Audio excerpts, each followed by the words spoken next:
અવનવા સમાચાર જોવા માટે અમારી ચેનલને સબસ્ક્રાઈબ કરો, જેથી તમને નવા નવા સમાચાર જાણવા મળે. મળતી વિગત મુજબ બગસરા એસટી ડેપોમાં અમુક બસો માર્કેટિંગવાળા રોડથી નીકળીને જતી હોવાની પેસેન્જરોમાં મુશ્કેલી. અનેક વખત રજૂઆત કરવા છતાં કોઈ પણ અધિકારીઓ ધ્યાન ન દેતા હોય, જેથી પબ્લિક હેરાન થયેલ છે. હાલ બગસરા એસટી ડેપોમાં પેસેન્જરો દ્વારા અનેક વાર રજૂઆત કરેલ. માર્કેટિંગ યાર્ડ વાળો રસ્તો પરથી અમુક બસ નીકળી જતી હોય અને ઉકવણ નાકે ચાલતી ના હોય.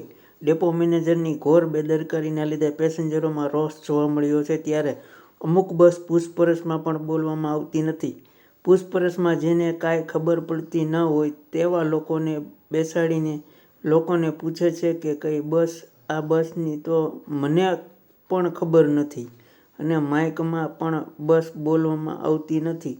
ડેપો મેનેજર પોતાના અંગત સ્વાર્થના લીધે લાગતા વળગતા લોકોને પૂછપરછમાં બેસાડે છે અને આમ પબ્લિકને તથા મહિલાઓને ભણેલ ન હોય તેવી મહિલાઓને પૂછપરછમાં સરખો જવાબ ન મળતા તેઓ તલ્લે ચડે છે. પેસેન્જરોએ આ ગેટને પૂછતા તેને ઉડાવ જવાબ મળે છે. આ બાબતે તાત્કાલિક આ પ્રશ્નનું નિરાકરણ કરવામાં નહીં આવે ના છૂટકે ઉચ્ચ કક્ષાએ રજૂઆત કરવામાં આવશે તેવું જાગૃત નાગરિકે પ્રેસ મીડિયાને જણાવેલ છે. રિપોર્ટર સમીર વિરાણી, બગસરા.